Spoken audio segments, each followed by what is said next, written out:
Downing Street about the attack. Let's listen. Of the government's emergency committee, COBRA, where we discussed the details of and the response to the appalling events in Manchester last night. Our thoughts and prayers are with the victims and the families and friends of all those affected.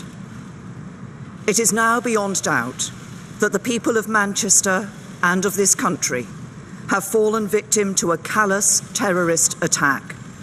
An attack that targeted some of the youngest people in our society with cold calculation. This was among the worst terrorist incidents we have ever experienced in the United Kingdom.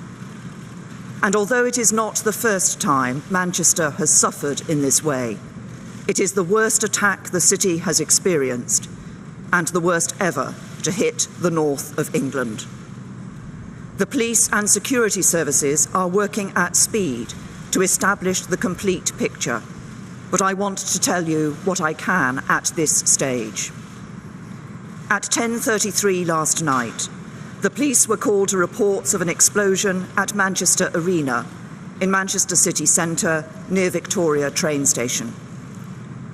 We now know that a single terrorist detonated his improvised explosive device near one of the exits of the venue, deliberately choosing the time and place to cause maximum carnage and to kill and injure indiscriminately. The explosion coincided with the conclusion of a pop concert, which was attended by many young families and groups of children. All acts of terrorism are cowardly attacks on innocent people, but this attack stands out for its appalling, sickening cowardice, deliberately targeting innocent, defenceless children and young people who should have been enjoying one of the most memorable nights of their lives. As things stand, I can tell you that, in addition to the attacker, 22 people have died and 59 people have been injured. Those who were injured are being treated in 8 different hospitals across Greater Manchester. Many are being treated for life-threatening conditions. And we know that among those killed and injured were many children and young people. We struggle to comprehend the warped and twisted mind that sees a room packed with young children not as a scene to cherish, but as an opportunity for carnage. But we can continue to resolve to thwart such attacks in future, to take on and defeat the ideology that often fuels this violence, and if there turn out to be others responsible for this attack, to seek them out and bring them to justice. The police and security services believe that the attack was carried out by one man, but they now need to know whether he was acting alone or as part of a wider group. It will take some time to establish these facts, and the investigation will continue. The police and security services will be given all the resources they need to complete that task. The police and security services believe they know the identity of the perpetrator, but at this stage of their investigations, we cannot confirm his name. The police and emergency services have, as always, acted with great courage, and on behalf of the country, I want to express our gratitude to them. They acted in accordance with the plans they have in place and the exercises they conduct to test those plans, and they performed with the utmost professionalism. 400 police officers were involved in the operation through the night, and many paramedics, doctors and nurses have worked valiantly amid traumatic and terrible scenes to save lives and care for the wounded. Significant resources have been deployed to the police investigation, and there continue to be visible patrols around Manchester, which include the deployment of armed officers. For people who live and work in Manchester, there remains a large cordon in place around Manchester Arena and Victoria Station, which will be in place for some time. The station is closed and will remain closed while a detailed forensic search is underway. We know that many friends and relatives of people caught up in the attack are still trying to find out what has happened to their children, brothers and sisters, parents and loved ones. So please, Think of those people who are experiencing unimaginable worry.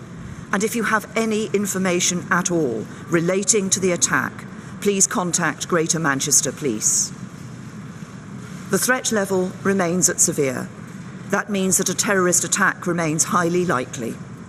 But the Independent Joint Terrorism Analysis Centre, which sets the threat level on the basis of the intelligence available to them, will continue to assess this throughout today and in the days ahead. Later today, I will travel to Manchester to meet the Chief Constable of Greater Manchester Police, Ian Hopkins, the Mayor of Greater Manchester, Andy Burnham, and members of the emergency services who have come to Manchester's aid in its moment of need. And as I announced last night, the general election campaign has been suspended. I will chair another meeting of COBRA later today. At terrible moments like these, it is customary for leaders, politicians and others to condemn the perpetrators and declare that the terrorists will not win.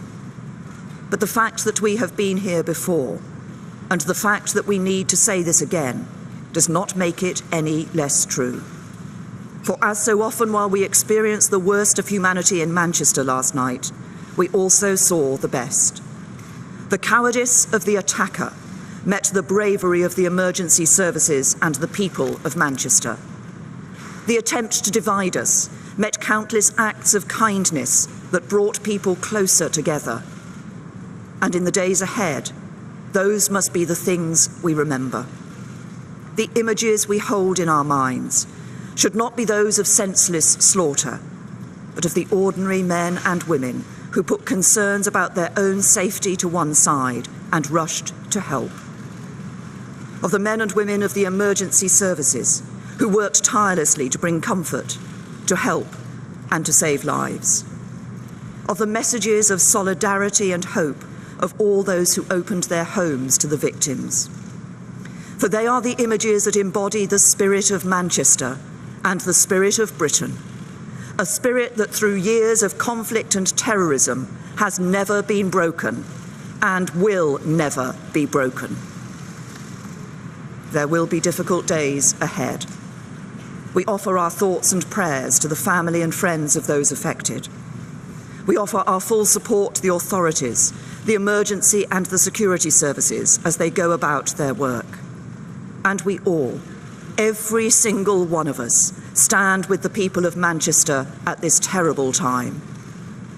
And today, let us remember those who died, and let us celebrate those who helped, safe in the knowledge that the terrorists will never win, and our values, our country and our way of life will always prevail. Theresa May, the British Prime Minister, telling us what she can after her meeting with the Cobra Security Services in 10 Downing Street. She said that they know who he is, but they cannot confirm his name.